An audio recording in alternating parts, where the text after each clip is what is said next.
અને હવે સમજીએ કે કચ્છથી પસાર થયેલું વાવાઝોડું આખરે કેટલા વાગે ક્યાં સ્થિતિ તેની સર્જાઈ હશે તેને બિગ વોલ પર સમજવાનો પ્રયત્ન કરીએ જેથી કરીને આપ વધારે સારી રીતે સમજી શકો। સાંજે 7 વાગે આપ જુઓ તો અહીં જુઓ ગુજરાતનો મેપ છે।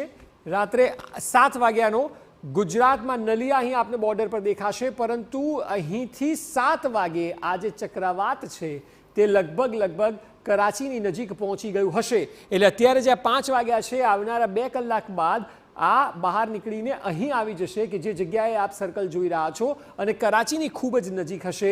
આ ચક્રવાત કરાચીમાં હિટ થશે। જો કે એની તીવ્રતા ઘટી ગઈ છે, પરંતુ ગુજરાતમાંથી 7 વાગે બહાર નીકળીને સંપૂર્ણપણે ગુજરાત સુરક્ષિત હશે કે જ્યાં કરાચી અને આ દરિયાના આ ફેઝમાં જે જગ્યાએ બ્લુ કરેલું છે તે જગ્યાએ આપને ચક્રવાત થતું જોવા મળશે। તો હવે સમજીએ કે રાત્રે 12 વાગે શું સ્થિતિ હશે।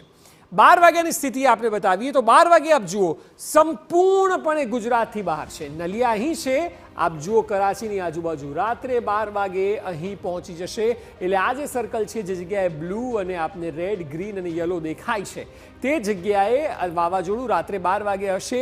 એટલે કે હવે પછીના 7 કલાક બાદ સંપૂર્ણપણે ગુજરાતમાંથી તેની અસર નહિવત થઈ જશે કે જ્યારે 12 વાગે કરાચીની એકદમ નજીક હશે। અહીંથી કરાચી ખૂબ નજીક છે, આપ જોઈ શકો છો આ સ્થિતિ।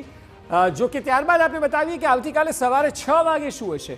જે 6 વાગે આવતીકાલે છે આપ જુઓ ત્યારબાદ તો સંપૂર્ણપણે સ્થિતિ બદલાઈ ગઈ હશે। કરાચીથી પણ વાવાઝોડું દૂર જતું રહ્યું હશે, એટલે કે આ ચક્રવાતનું જોખમ કોઈ જ હવે દેખાતું નથી ક્યાંય। 5 વાગ્યા બાદથી હવે જોશો તો 7 વાગે જે અહીંયા દેખાતું હતું તે 12 વાગે અહીં અને અહીં આવતીકાલે સવારે 6 વાગે, એટલે અંતર ખાસું મોટું થઈ ગયું છે। હવે એનું જોખમ એટલું નહીં જોવા મળે।